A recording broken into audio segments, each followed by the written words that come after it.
Time's River by Jim Lee. Chapter 7. The Barber.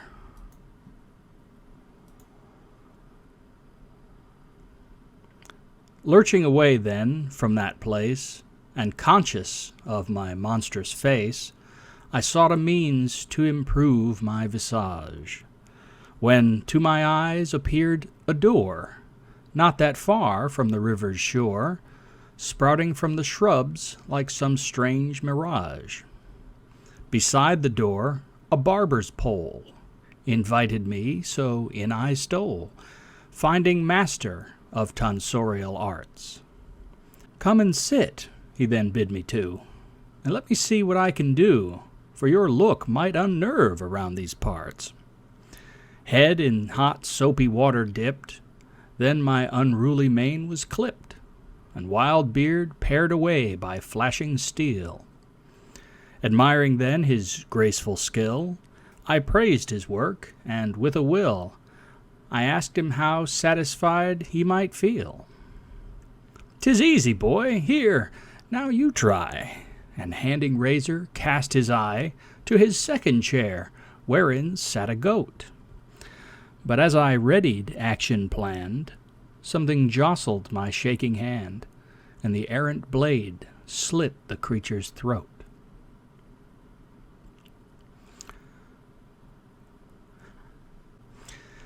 I was released from the hospital the following morning. The truth was, nothing was discernibly wrong with me. There was no physiological reason that the doctors had been able to find to explain my condition. Over the course of my stay, my eyes had returned to normal, and my sunburn had faded. While I had slept, there had been subtle changes in the world. My parents, spending large amounts of time by my side, had abdicated their position as pastors of their little church. Another minister had apparently taken charge, changed the name of the place, and had brought many of his cronies from wherever they had been previously lurking to swell support for whatever ideas he had. I had the dubious pleasure of meeting him for the first time the day I went home, as it was a Sunday. Of course, services weren't limited to Sundays. Sunday morning, Sunday night, Monday night prayer, Wednesday night Bible study, Friday youth group. It was a wonder to me that anyone found time to do anything else. The nurse responsible for processing my release did so with all the lugubrious cheer of Eeyore bemoaning his earthly fate, as I waited in the entryway in the lee of a great stone column. As such, the ordeal took long enough so that I was spared the morning service, but I got to meet the Reverend Mazzella that evening. I was escorted to the front of the room before service, where a short, pale, rotund man with a handlebar mustache was busily consulting with a group of people I had never seen before. "Brother Richard, this," my mother introduced as I was nudged forward, "is Winston. He awakened yesterday." The man whirled, and I saw the briefest glimpse of an expression of irritation, suddenly replaced by what I can only describe as the most plastic smile I have ever seen. It was far too large to look natural or comfortable on the face where it sat, and it had far too many small teeth in it. "Dear boy," he crooned, as he seized my right hand and shook it vigorously in his own pudgy, sweaty one. "We are so glad to see you come out from Satan's shadow. We have all been praying for you day and night. Day and night, haven't we?" "Day and night," came a discordant cloud of murmurs from the pack of strangers who had been talking to him. "Yes, indeedy.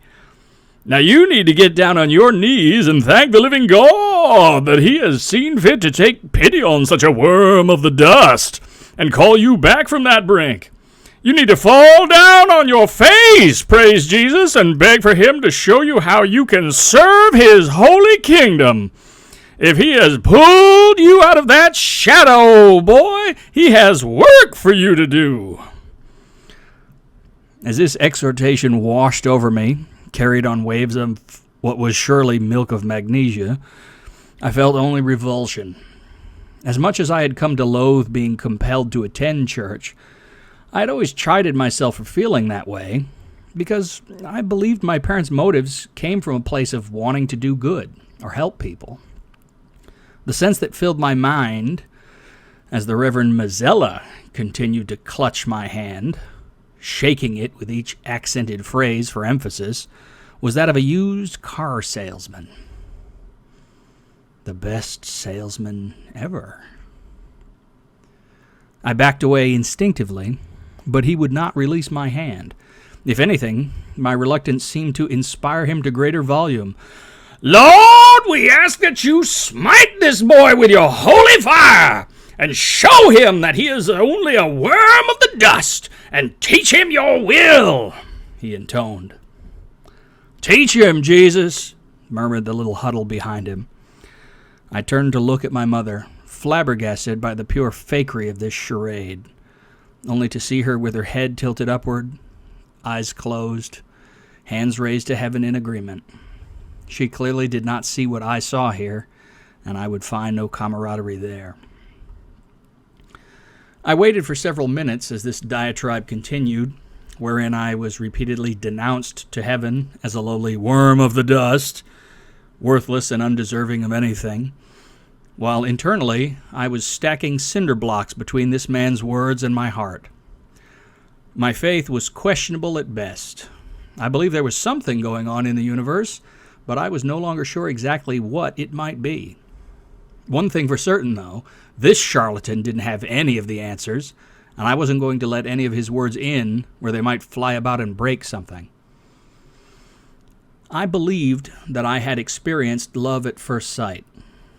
It had not occurred to me until that moment that the polar opposite was possible as well, but I no longer doubted it. As he finally released my now mashed and sticky paw from his clammy embrace, I wiped my hand on my shirt with an expression of loathing I made no effort to conceal. No eyes were on me, though, as all present had cast theirs skyward in unison, imploring God to shower me with his ineffable mercy, which, it would seem, came only in the form of denigration and humiliation.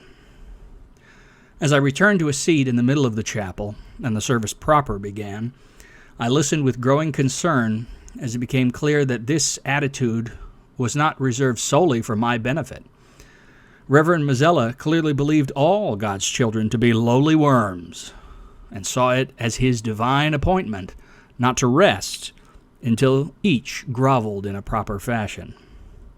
I marveled that my parents would turn over the little church they had struggled so hard to keep alive, their little kernel of light, to this obscene huckster, this abuser, who clearly sought to manipulate people, to become the tallest tree in the forest by laying all the others low if necessary. I loathed him. I returned to school the next day, not sure what to expect. Though my convalescence, my coma, seemed only to me to have been a single night, apparently the world outside had indeed moved on without me. Yet I quickly noticed that as I walked through the halls, the normal bustling and jostling to which I had become accustomed was gone.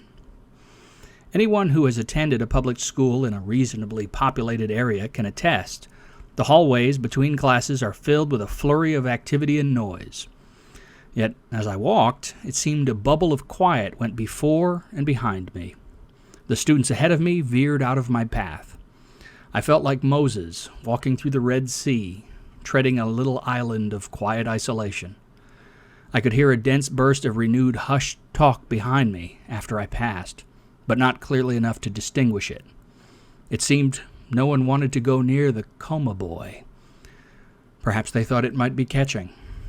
Who knows? Perhaps it was. My classes had continued ahead in my absence, but I found it wasn't that difficult to catch up.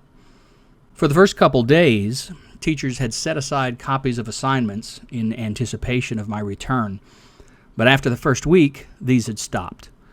Again, whether this had been because they thought the increasing pile would be too much to overcome, or that they did not expect me to return, it wasn't clear. I simply picked up where each class was now and attempted to move forward from there. In a class like algebra, this might have been problematic, with current material being laid on the foundations of the previous, But as it happened, they progressed so slowly that I could perceive no real gap. History, too, would logically pose a challenge, and it did, but not for the obvious reason. But again, that's ahead yet. A class like English, though, should pose no trouble at all. At that time, high school students were required to take English class for all 4 years. One might call such a requirement odious and unnecessary, were it not for the fact that so many of the graduates seemed hardly literate in spite of this requirement. I dare not contemplate how horrible the results might be if such edict were repealed, solely because it seemed redundant for a small minority such as myself. Mr. Gerard's English class appeared just as I remembered. Today they were reviewing assigned material, the reading of Romeo and Juliet. Mr. Gerard was trying to engage the students in the material by asking them to name prominent celebrities who had expired before their time. "Jim Morrison," said Eddie Martaccio. "Good," replied Mr. Gerard. "Who else?" "Elvis Presley?" offered Kim Gamage. "Yes, good," the teacher agreed. "Anyone else?" He tapped with a rubber-tipped wooden pointer on a corkboard covered with little construction paper silhouettes of opened books. On each of these was printed a book title and its author. "Percy Shelley," erupted Mark Adelberg. "Excellent," beamed the teacher, clearly pleased that someone remembered the little detail. No doubt it had been part of his discussion when the class had been assigned Frankenstein, which was one of the titles on the corkboard. Eager to get back into the swing of normality, I raised my hand. "Yes, Winston?" "Annette Funicello," I stated confidently. I could still remember my mother's sadness over the announcement. Mr. Gerard furrowed his brow. I don't think she's dead, Winston," he replied softly. "Sure she is. She committed suicide, about 8 years ago, I think," I assured him. "Perhaps you're thinking of someone else," he proposed. "There are so many people in Hollywood who come to their ends too soon." "Annette Funicello. She used to be a Mouseketeer, and she liked to sing with that guy. They did surfer movies." I tried to remember other details. Yes, Frankie Avalon. I know who she is, but she's not dead. Why, she was on Fantasy Island not that long ago. You must be thinking of someone else," he said firmly. "He wouldn't know that, Mr. Gerard. His family doesn't have TVs," quipped one of the snotty girls who had befriended Alice in 6th grade. Gina something or other. A low murmur of snickers rippled through the classroom. My head swam. I'm sorry. I dreamed a lot while I was in the hospital. Maybe I dreamed it? Yes, that can happen, he reasoned, brightening noticeably. All the same, we're glad to have you back, aren't we, class? The rest of the class had pivoted in their seats to stare at me. With this, they didn't really respond, but at least they turned back around to face him. Who else can think of a candle snuffed out before its time? He asked, pushing away from the disruption. But I couldn't let it go so easily. At the end of the day, I went to the school library. I could see it so clearly in my memory, going into my mother's room. She had closeted herself away after hearing the news, crying. She had told me that Annette had been her favorite, or something like that, and that this was why the news hit her so hard. I remembered sitting on the front step asking God to help her, to stop her from being so sad. How could I be so mistaken about such a thing? Nothing in the library shed any light on the matter. Granted, the reference materials available then were nowhere near as convenient as the internet is today. But I was able to find magazine articles that referred to her in recent years, and none of them spoke about her in the past tense. I would go to the source. I went home and found my mother in the laundry room in the basement, darning socks. Mom, do you remember Annette Funicello? I asked her. Why, yes, Winnie, she smiled. She was my favorite Mouseketeer when I was a little girl. I wanted to grow up to be just like her. Of course, that was before I met your father. After that, I wanted to be more like June Cleaver, with you boys in your bunk beds making a happy home. Her eyes shone as her mind skipped lightly over these stones in her own Times River. "Why do you ask?" "Do you remember—" I paused. "Do you remember if she died?" Her expression dropped. "Oh, no, Winnie, did something happen to her?" I shook my head. "I don't think so, but a kid in class today was saying that she died years ago. I thought you would know because I seem to remember hearing you talk about her before." "Oh," she nodded with relief. "No, I'm sure if I'd heard that, I would remember it. You tell that boy?" I nodded. "You tell that boy he's mistaken. I'm sure of it." "Okay.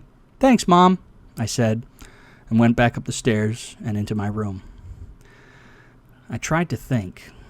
I tried to dream. Each night as I slept, I ranged along my riverbank, looking for the woman who had helped me, or whatever it was. I didn't know its name, as it had only been using Mandy's mom to talk to me, so I had no name to call. I just searched, occasionally calling, "Hello? Is there anybody there?" as I went back and forth along the edge.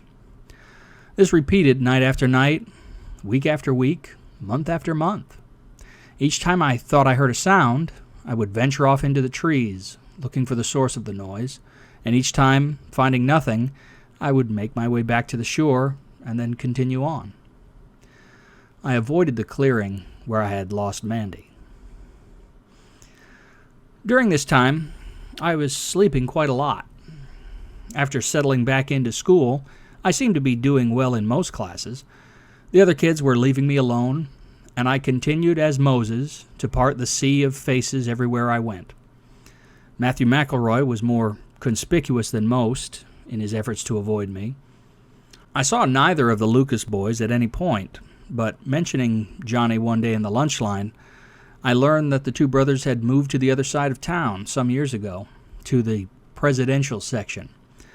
The presidential section, so named because each of the streets was named after a U.S. president, was in the more affluent portion of town. This area fell into the district which attended the town's other high school, so I was reasonably certain I need never deal with them again. Good all around. Except for history class. As the year wore onward, I began to do poorly in that class. In the first part of the year, everything was fine. Those who recall history from their school days can no doubt attest that most of that class is simply the rote memorization of names, places, dates. If you can do that, you're pretty much all set, and I usually did it quite well. But oddly, as the year went on and we began to cover more recent events, I found that my answers were increasingly wrong. Questions would be asked about events that I had never heard of, or I would provide dates that appeared to be incorrect. When asked about the underlying causes for various events, I recited almost verbatim the reasons which I remembered being given, only to find my test turned back to me covered in red scribbles. The teacher, a Mr. Frank Gall, I remember this because he had introduced himself initially by writing his name on the board as Canarf Elwag. When asked why he did this, he stated, to the amusement of the class, that history was all about learning to look backward at the world. Became increasingly hostile in his corrections to my work. The worst of this came to a head at one point close to the end of the school year. The subject of the test was the Iranian hostage crisis.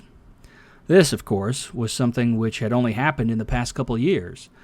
I felt confident about my answers, including the one to the essay question at the end, which asked, "Please explain the influences and events which led to the final outcome of the crisis."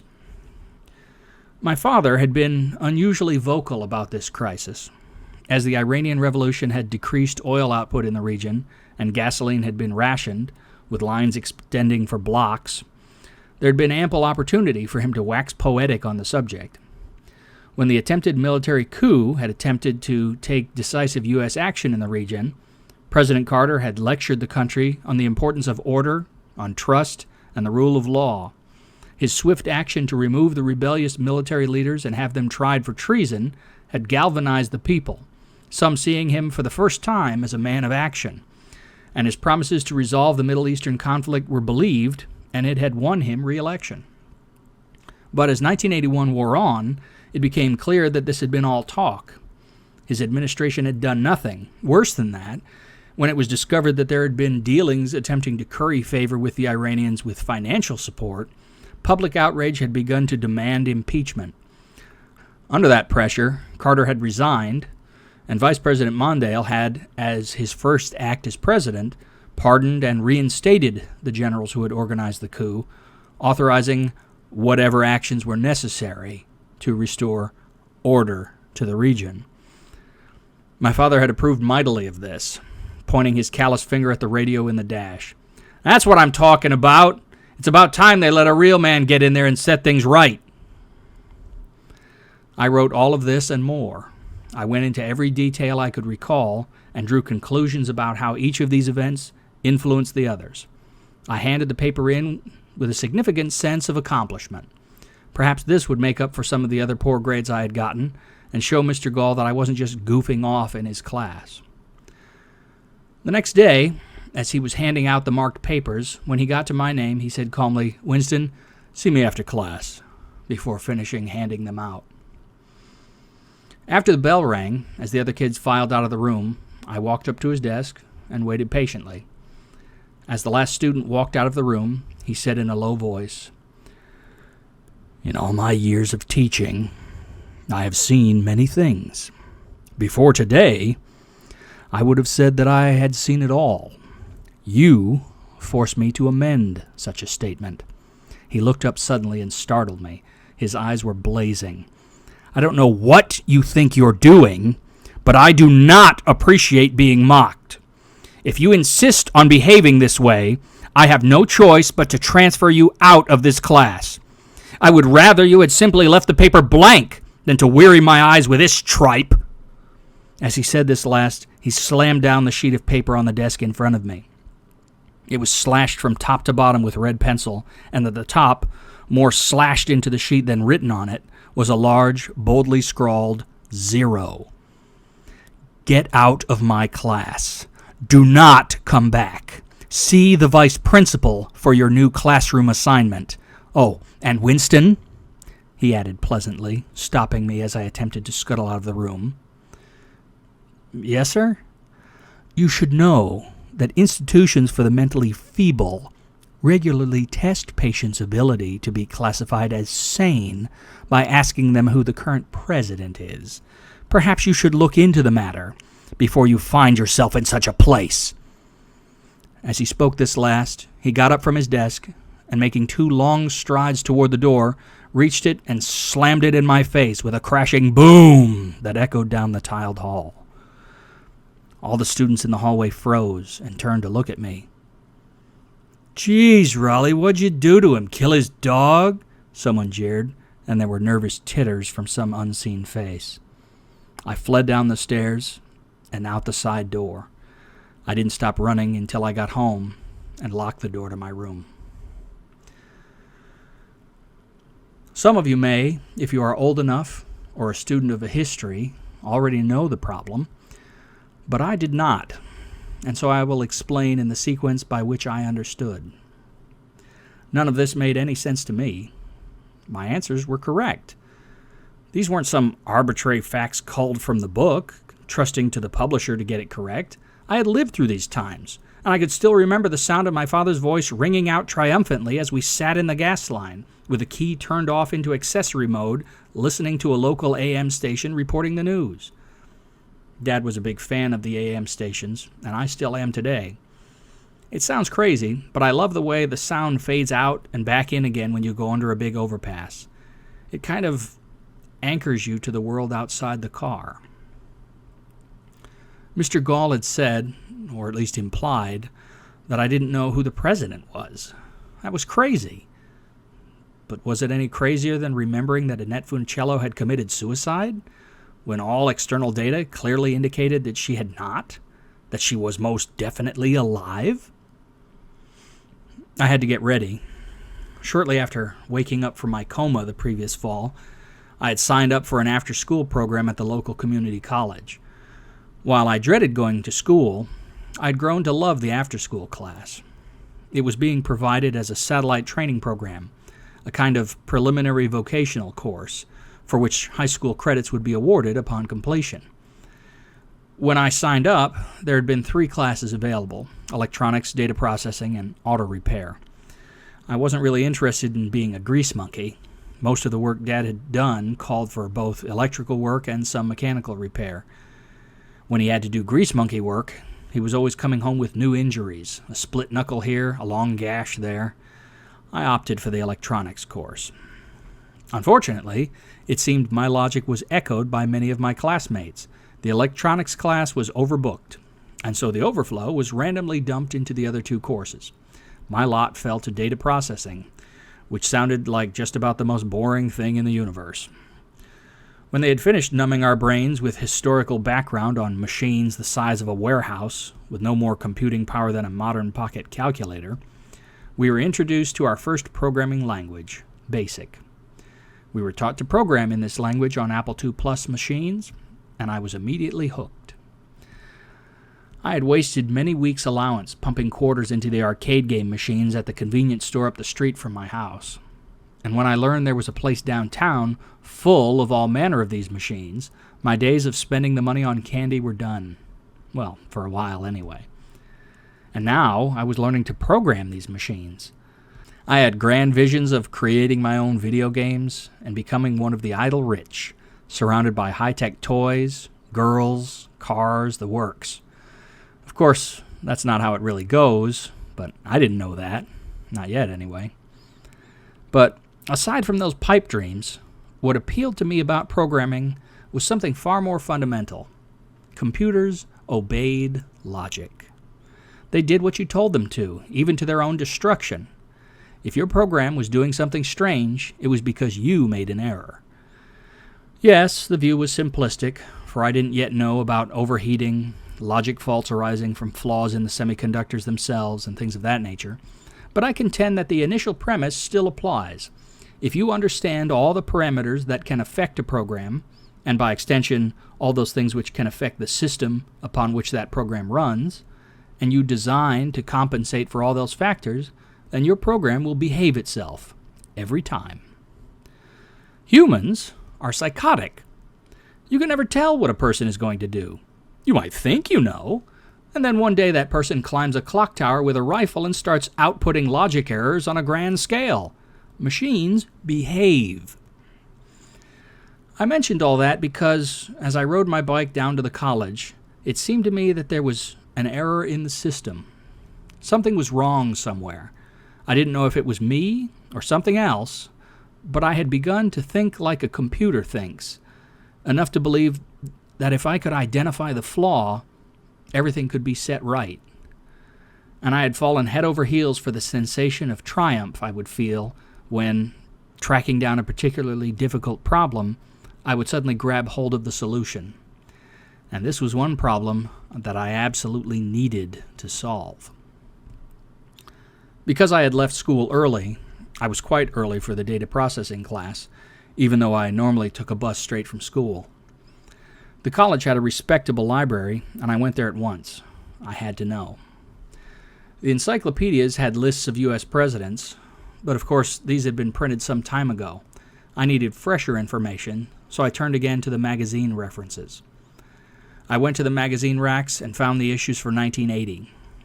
They'd been bound together into 4 volumes, one for each quarter of the year. I took the 4th of these and headed over to a cubicle and began to flip pages. I reached the cover of the November 3rd issue. In the middle of the page, the pictures of 2 men and the word "now." On the right, President Carter. On the left, a figure that seemed vaguely familiar, but I couldn't place it right away. The name circumscribing the picture was Ronald Reagan. Underneath, in large letters, it read "The Choice," along with a smaller picture of some third guy, John Anderson. My vision doubled, then trebled. I felt dizzy and nauseous. I closed my eyes and pressed my palms to my temples, and took several deep breaths. When I felt the dizziness pass, I opened my eyes and quickly turned the page. It seemed that here, wherever here was, Gerald Ford's old running mate Bob Dole had not been the Republican nominee. Instead, this other fellow had run against Carter. I flipped forward. The magazine issues tended to flip together, so I let them. The next issue showed the hostage drama and a collage of what seemed to be photos from the Middle East. I flipped forward.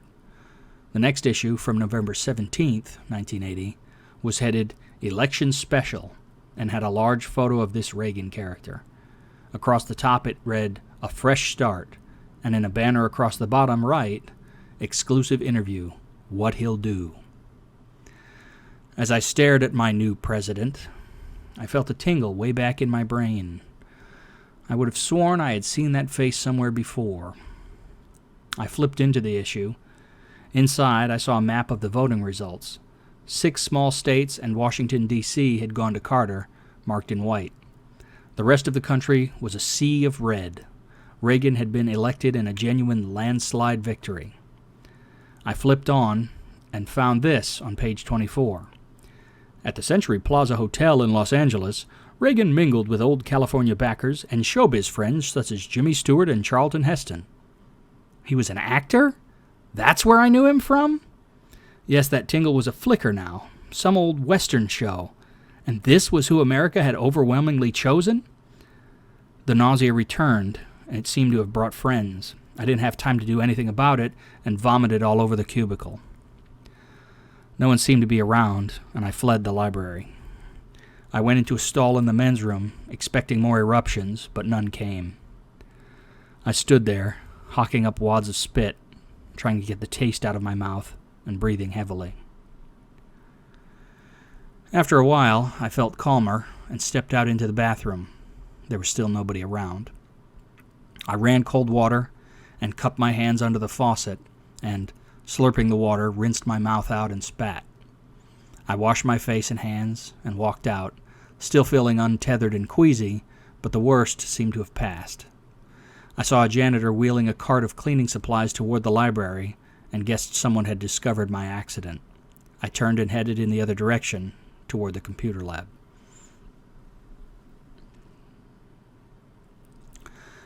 Either the world was going insane, or I had. I couldn't see any other possibility. But I was the only one having problems in history class. I was the only one who remembered Annette dying. I was the only one who remembered the Lucas family dying. The time for the class to begin came and went, and I sat there, senseless to whatever was being said. I sat in front of my computer screen, motionless. At one point, the teacher, a man with the unremarkable name of Mr. Smith, came by and asked what I was doing. I answered without thinking. There's a logic flaw in my code, and I'm trying to identify the error in my head. Ah, that's excellent practice, he said, nudging me. Saves on flowchart paper too, eh? He chuckled as he wandered away to help someone who was having problems grasping the step functions in a nested loop. I had spoken the truth of what was in my mind. Something is wrong with me, and I'm trying to figure it out. I realize now that, taken innocently, it seemed a simple statement by a hard-working student, not the confession of a person doubting their own sanity. Convenient. After the class ended, I rode my bike home in the dark. A light drizzle had begun, but I hardly noticed it. When I got home, Mom and Dad were waiting. The school had called to ask why I had left early, and to notify them that I had been effectively kicked out of Mr. Gall's history class. I walked in, soaking wet from the rain, and stood staring at them, dripping rainwater on the kitchen linoleum. "Where have you been?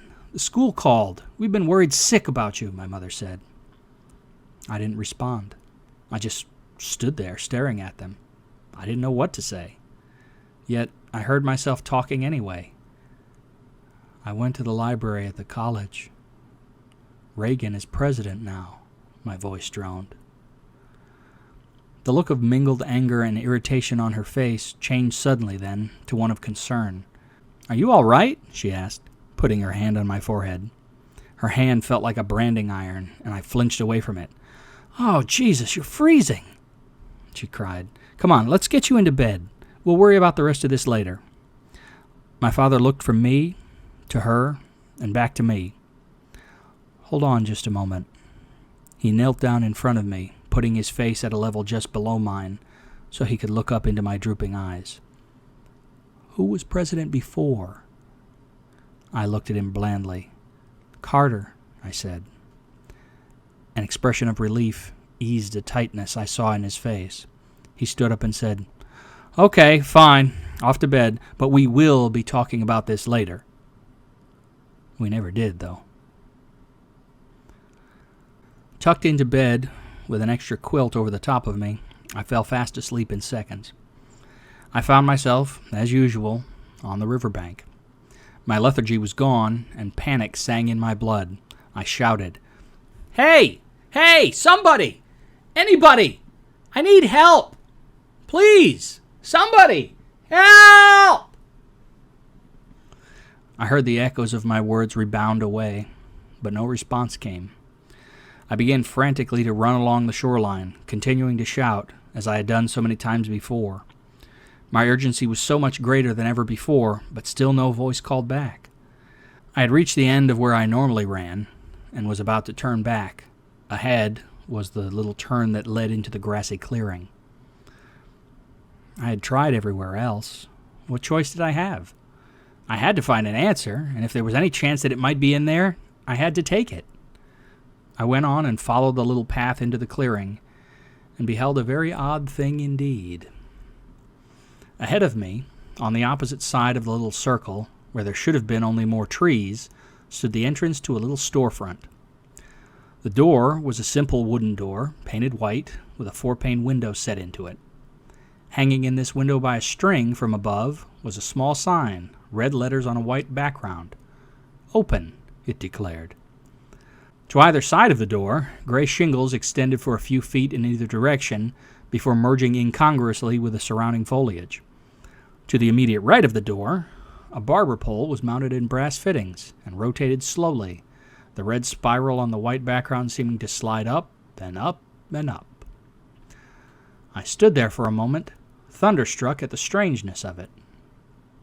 Then the thought that it might fade like some apparition floated through my mind.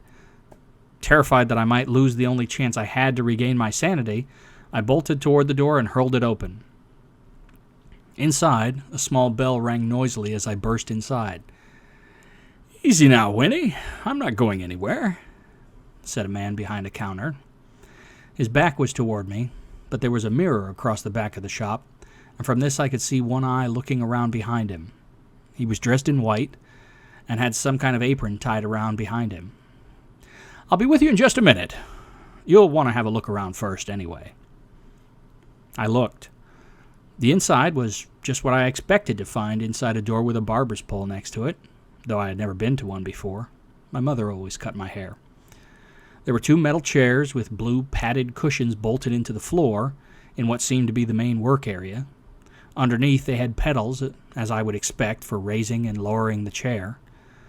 Mounted into the right armrest of each was what looked like a small round mirror, each mounted on an extensible arm, presumably so the barber could show the customer how he looked from various angles, though why it should be mounted into the chair, rather than a simple handheld mirror, did not occur to me.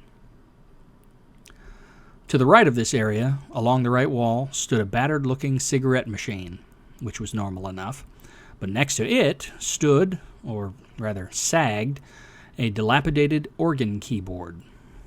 Judging by the pipes going up the wall, it was an old pipe organ. Actually, old doesn't quite cover it.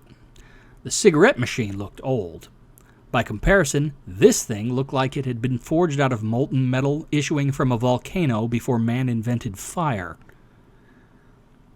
To the left of the central workspace, along the left wall, was a row of chairs with a low coffee table in front of it. Old-looking magazines were scattered across this, but I hardly noticed.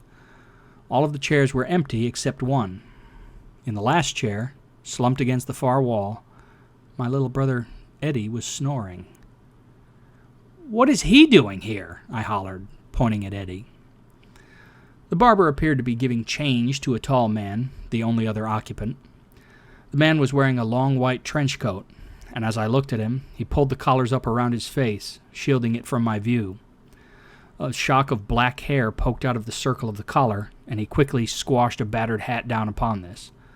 I'm no expert on hats, but I think now it was a fedora, though it hardly seems to matter anymore. The hidden man turned, keeping his upper body and face pointed away from me, and walked briskly past me and out the door. The little bell chimed. The barber called after him, "Come again soon, Oz. Don't be a stranger." Then he looked at me.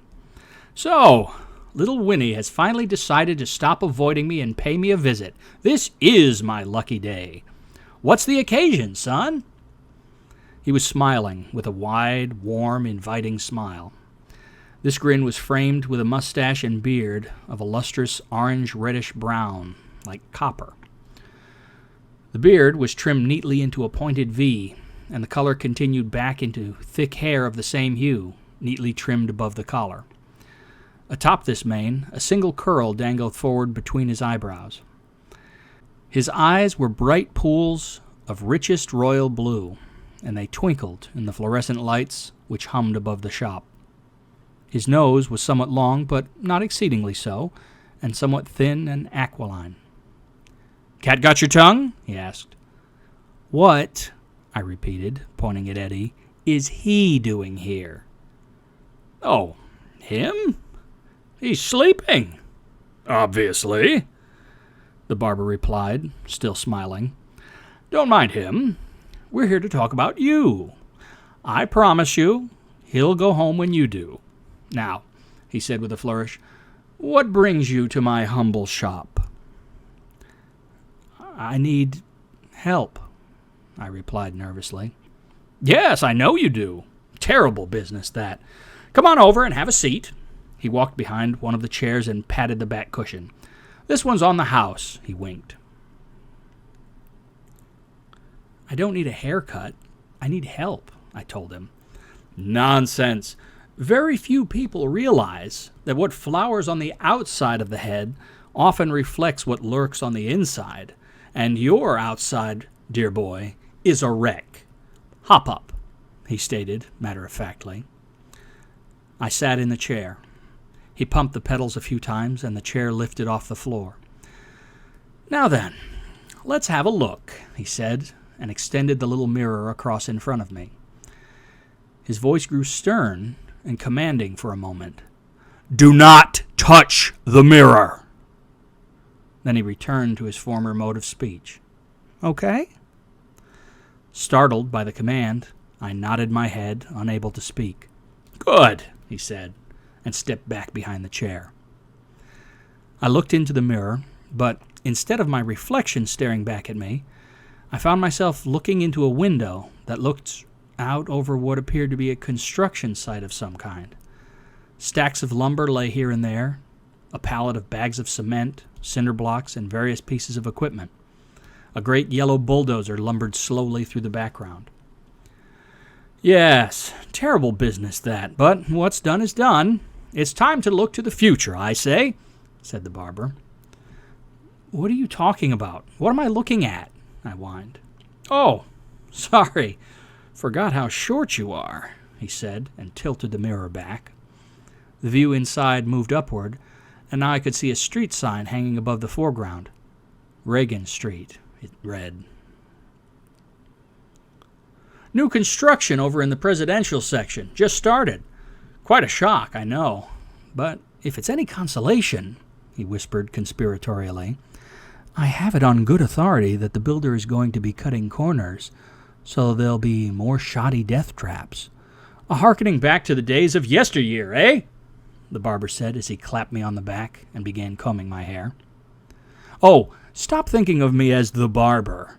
We're going to be fast friends, you and I, if you like. You can call me Satan!" As he said this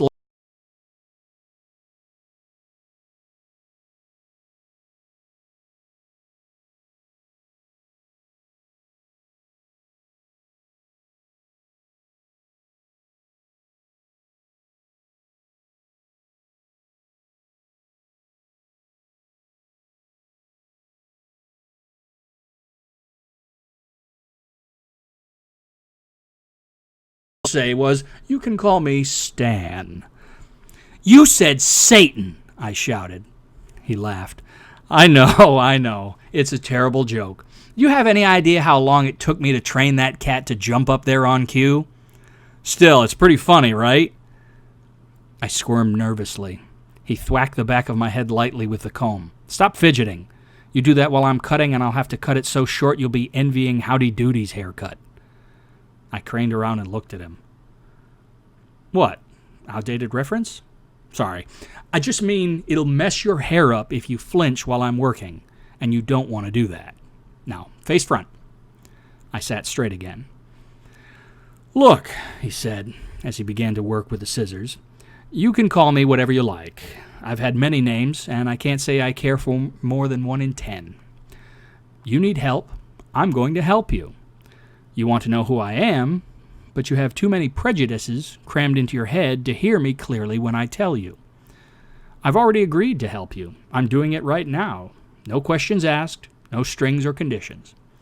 Frankly, I feel like it's the least I could do after the treatment you've gotten from his side so far." "What?" I asked, trying to sit frozen, envisioning those wickering blades cutting into my skull. "You know, the authorities. Look, I'll play it straight with you. At least for today. I promise." "Maybe you think that doesn't mean much," he pouted, "but it does to me. You're an artist, like me. I figure you deserve to get the straight dope. That bit with the towering demon alone earned that much respect from me. I know, it didn't turn out the way you expected, but if it had, it would have been hilarious, right?" I smiled, ever so slightly. "I'm here to see your mom." That was rich. "And she wasn't a bad-looking broad, so it's not like you were slandering me or anything." He stopped for a moment, then broke out laughing. "Just joshing you, kid. I have no standards." He laughed heartily then, and I laughed too. "Besides, as it turned out, it's the truth now anyway. So what's a year between friends?" "What?" I said, and flinched as I asked it, but he hadn't resumed cutting yet, so I didn't feel the pain of steel slicing into my head. "After she died. She's staying at my place now, and we're getting along fine. In fact, I wouldn't have thought to look her up if you hadn't said anything, so I got to thank you for that." "What are you saying?" I asked, trembling involuntarily. "Dead. D-E-A-D. Dead. See, that's what I'm talking about. Here you are with this amazing gift, and you've been shoved around the board like some kind of worthless pawn. No explanations, just orders. Go here, do this, do that. And when you start cracking up under the strain, do they send in the cavalry? Nope. They leave you to implode on the battlefield. Boom! Anomaly eradicated. Well, I think that sucks." He laid a thumb astride the side of the mirror, and the view swung to the left. I could see a man getting out of a fancy car and walking around to the other side, helping a buxom blonde woman to her feet. "That," Stan said, "is Jason Lucas. But the woman with him is not Daphne. That," he pointed, "is Sandra, the secretary Jason had to hire when the revitalized family business began to do so well that he hired 3 more builders to work for him. That is the secretary that he began spending late nights at the office with, as Daphne stayed home and hoped he was safe, hoping he hadn't crushed himself to death in some piece of construction equipment. That is the secretary he slept with, as Daphne's cancer flowered and spread through her body like a wildfire. And while his love and devotion would have given her the strength to fight that cancer, as it did when he was still a nobody, that is the gold-digging whore he chose to lavish those things upon. So Daphne died. But that's not all. Oh, no. See, in her final hour of sickened desperation, she asked a friend to get her some sleeping pills so she could end with some dignity instead of moaning in terrible agony. So she took her own life. Stan had stopped cutting. His voice was coming out now in what sounded like choking sobs. I turned to look at him. Tears were standing in his eyes. But because of his rules, Stan shouted, pointing at the ceiling, Daphne gets to go to hell. She lives in one hell, and for nothing more than wanting not to scar her babies for life, she gets to spend eternity in another? Does that sound fair to you? I could feel tears in my own eyes now. I'm sorry. This is all my... Stan spun the chair around and looked straight into my face. Don't you dare say that. Don't you dare. You had no way of knowing what would happen. How could you? The only voice you had for guidance played games with you, spoke to you in riddles, messed with your head. No, this is his fault, he bellowed, pointing at the mirror. This is Jason's fault, and I'm going to make sure he pays for it, because that's my job. Stan composed himself and spun the chair back around. Did they even tell you what would happen to Sprout? He asked. No, I admitted. Of course not. They told you nothing. They revved up this great big Ferrari you got in your head and pointed you at a wall and let you go and take the stance of come what may. Sprout's gone, Winston. Not dead. Gone. Never existed. You remember him because you are you. And I remember him because, well, I remember him. But Daphne died before he was even conceived. Poor little slugger never even got a turn at bat. Never even had the measly year he had when you killed him. Because his damned rules prevent his little songbirds from telling you the truth. I began to sob. That's my job, Winston. I'm the janitor. I get to scrape the pukes of the world off the earth and put them somewhere that nobody has to look at them. And it's a job that has to be done, Winston. Jason needs to pay for his treachery. And he will. You can count on that. But it's not just him, Winston. There's a whole world full of sick, twisted people out there, he exclaimed, pointing out the window in the door of the shop, who can't be allowed to pollute the universe. I've known humans who put cats into microwaves, Winston. And do you know why? Because they thought it would please me. He leaned over and stared at me. Do you understand what I'm saying? They would take my little Momo, he gestured to the batwing doors, where the orange cat arched his back and rubbed against the bottom of the left door, and they would stick him in a f***ing microwave and destroy him! Stan's face darkened, and dim red coals lit in the pupils of his eyes. Vibrations shook the little shop, and dark cracks began to appear in the white tiles of the floor. And why? Because they want the devil to be proud of them. That, or they think that old Robin Williams is funny, and they think, what better way to top hamster than cat? As he spoke, two sharp squeals of pain ripped through my ears, and without thinking, I tried to clap my hands over them. As I did so, I jostled Stan's hand and felt a sharp stab of pain in my left ear and the sound of the scissors snapping shut. Crap! Stan cried, pulling away. I felt a warm trickle of blood run down from my ear. The dull light in his eyes faded, and the cracks in the floor thinned and vanished as he was pulled out of his reverie of rage back into the moment.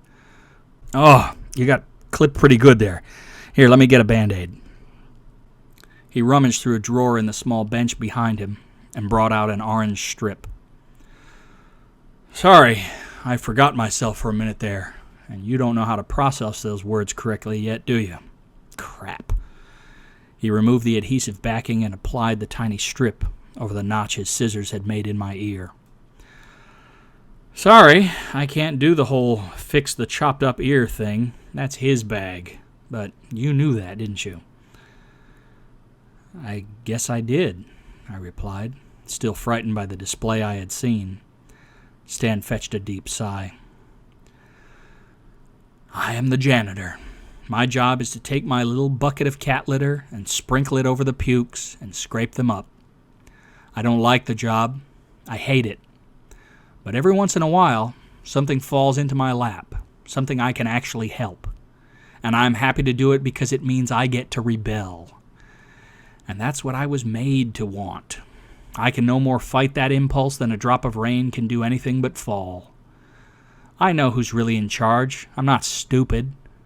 But if I can do something that makes me happy, even within these chains, I'm going to do it. For example, why did this other advisor of yours leave you in limbo for a month? You know that time is the only thing in this life you can't negotiate for more of, right? You get X number of days here and that's it. Even your gift can't change your own allotment. So why in hell's name would they let you rot in a holding pattern and burn away a whole month of your youth, huh? To drive home a point? Stan held up his hands for a moment, calming himself. This appeared to take a serious effort of will.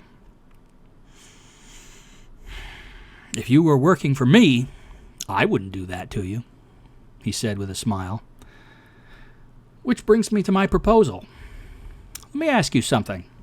This other advisor, do you remember being asked if you knew when you left home? Yes, I replied. And did they elucidate on the matter? No, I admitted. Pfft, he said, and the puff of upward breath disturbed that lone curl between his eyebrows. Typical. I know when you left home, and it's important. It's something you will want to know. It may be something you need to know. I'm not sure.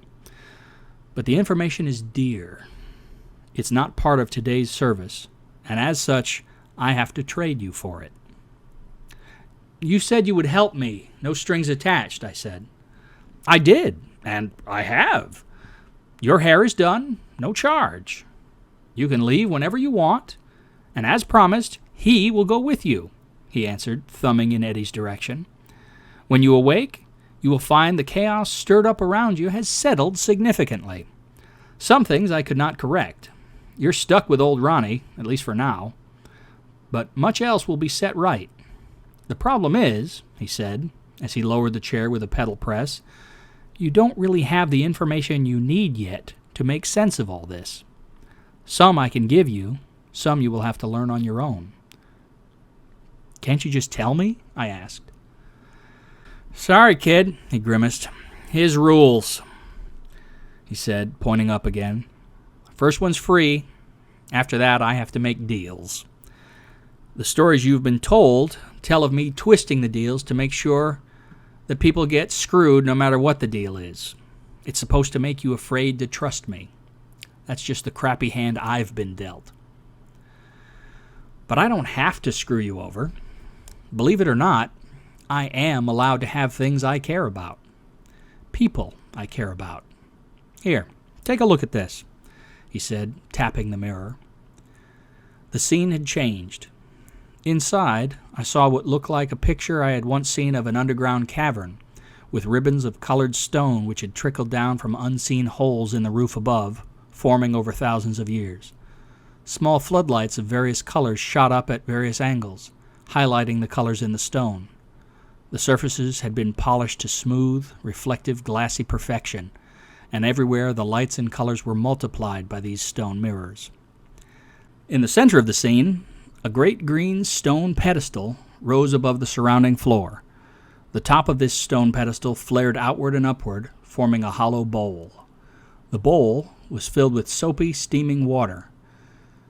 In the water, a dark-haired woman reclined, with an expression of deep relaxation on her face. On each eye lay a slice of cucumber.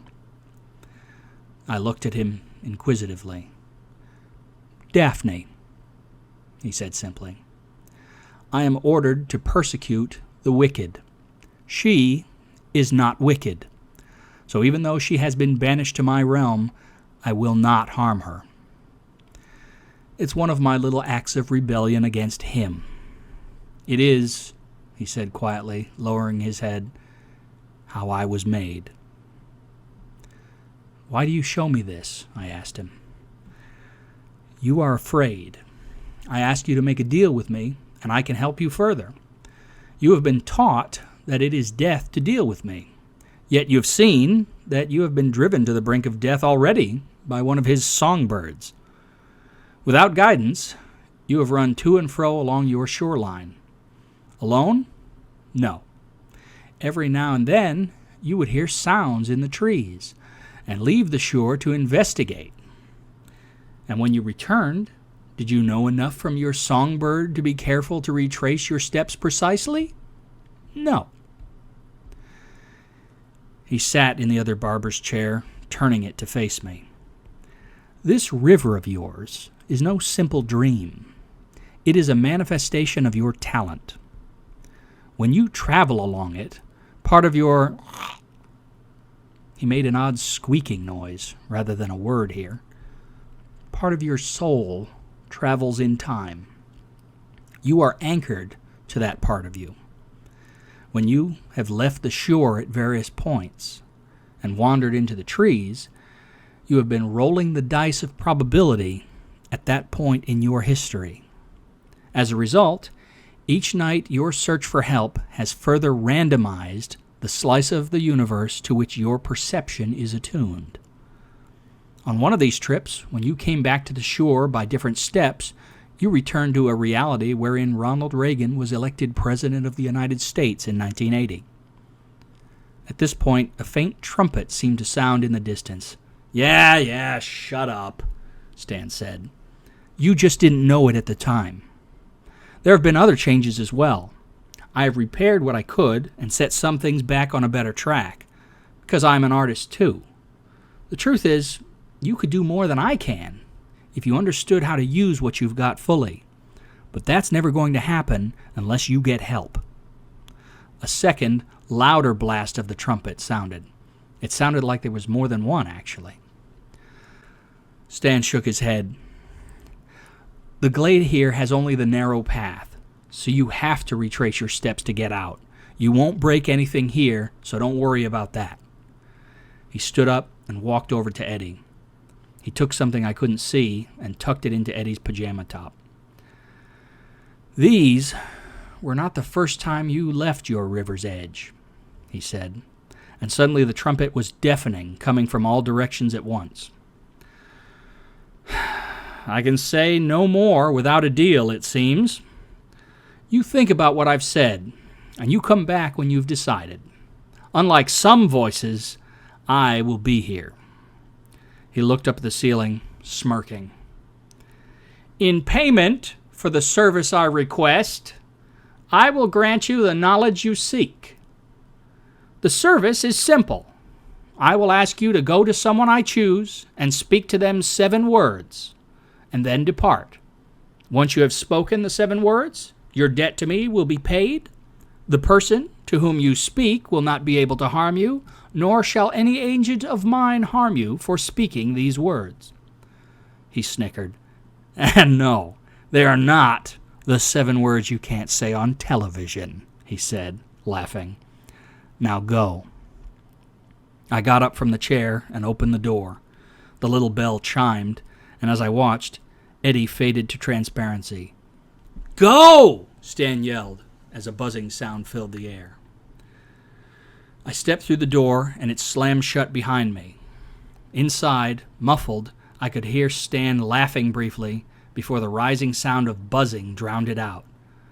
I ran for the shore.